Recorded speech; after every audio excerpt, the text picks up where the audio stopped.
Hallelujah, hallelujah. I greet all my viewers. Today is a beautiful day, and we appreciate God for what He's doing.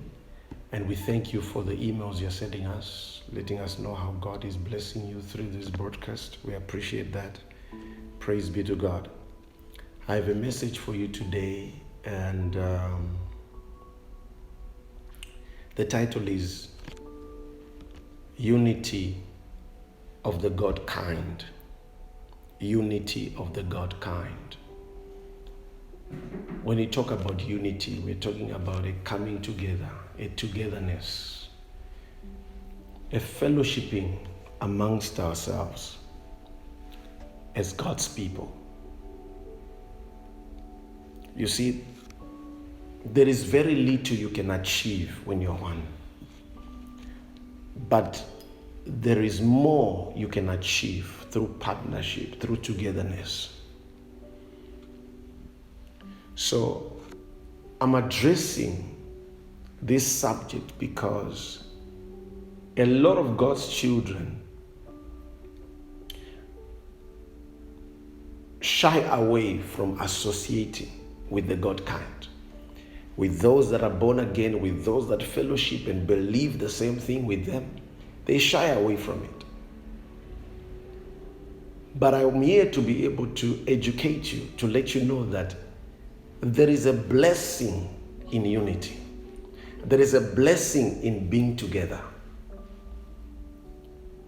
God never left you alone. Even the book of John, the epistle of John, Jesus says, I will not leave you orphans. That's what Jesus said. He said, I will not leave you orphans. It means I will not leave you helpless. You see, it means I will not leave you alone. He said, I will send you one who is exactly like me. He shall be with you and shall be in you. He was referring to the Holy Spirit. Now, the same Holy Spirit unites us as the body of Christ. So, how to identify a spirit which is not of God? It is a spirit that seeks to divide. It is a spirit that seeks to be able to bring in disunity. So, it's important that the God kind, those that have been called by God, those that have been justified by God, preserved by God, glorified by God, it's important that they unite. They must unite in prayer. They must unite in the efforts in winning the lost at any cost.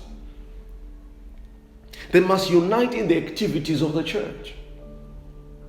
Now, if I'm speaking to you and you know deep down in your spirit that you are a child of God, but you've been shying away from the responsibility of being united with other believers, I'm here to tell you, you can't make it alone.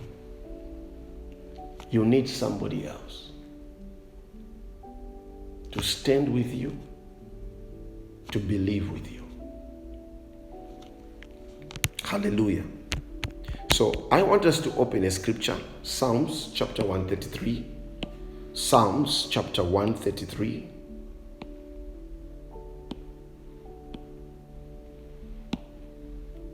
Psalms chapter 133. I'll read from verse 1 to 3. David says, behold, how good and how pleasant it is for brethren to dwell together in unity.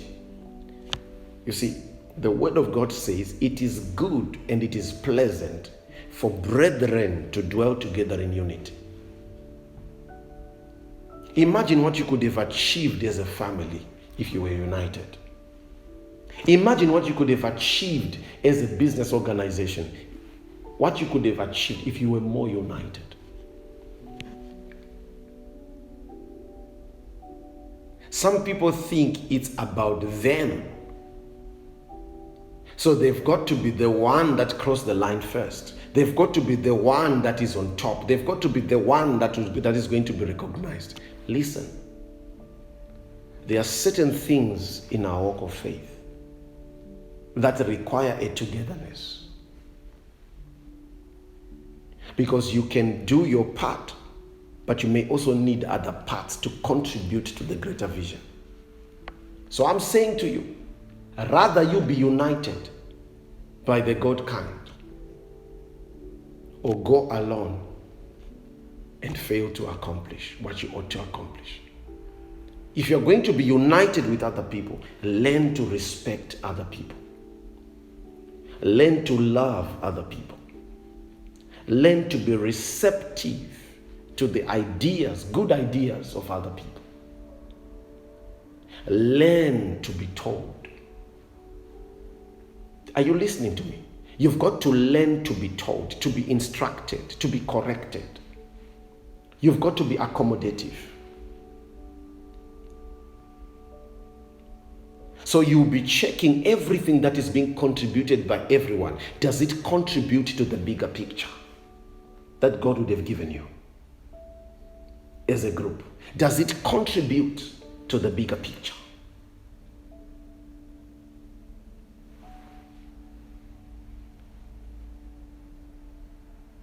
For how many years have you done that project by yourself and you've seen limited results?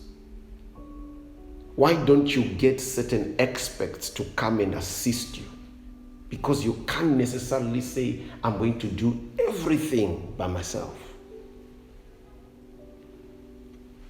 So the Bible says how good and how pleasant it is for brethren to dwell together in unity. Verse number 2, it is like precious ointment upon the head that rained down upon the beard, even Aaron's beard, that went down to the skirts of his garment. Verse number 3, as the dew of Hermon, and as the dew that descended upon the mountains of Zion. For there the Lord commanded the blessing, and even life forevermore. So where there is unity, the Bible says God commands the blessing. So why do you choose to be disunited with the purpose of God for your life? Why do you choose to be disunited with the people which are the God kind that God has put in your environment? Why do you choose to do things your own way? For the Bible says where there is unity, God commands a blessing and even life forevermore. That is eternity. Unity is important, and we've got to talk about it. Some of you, you've even forgotten the last time you even prayed for even churches in Asia.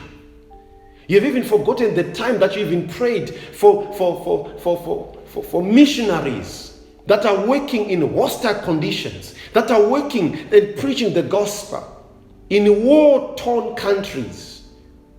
You've forgotten them. And all you think about is money supposed to come to you, opportunities having to come to you. It's all about you. Look at the bigger picture. Ministries thrive on intercession.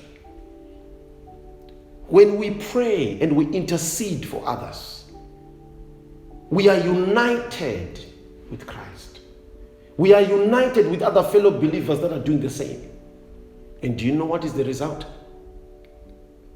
The forces of righteousness put pressure on the forces of darkness. And you'll be the one to reap the victory. Child of God, never be selfish. Learn to be united with others. The Bible says in Hebrews chapter number 10, verse number 25 and 26, says, not forsaking the assembling of yourselves together, as the manner of some is. So there are other people amongst the Christian community, amongst the people that are saved. They forsake the assembling of ourselves together. They do not go to church. They think that if they have watched a video talking about God, ministering about God, they feel they have actually gone to church. Well, let me tell you something and educate you. the experience is not the same. You may be listening to this broadcast, but you need to be able to find yourself a church where you can be taught, educated, and groomed. Let this ministration that comes to you, let it be a plus, adding on to the knowledge of Christ that you already have.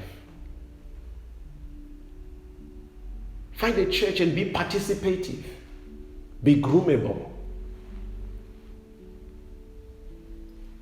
The Bible says, not forsaking the assembling of yourselves together, as the manner of some is. It means these ones God is talking about are unruly. They refuse to be corrected. They refuse to go to church. They think they know it all. There is something about attending a church service.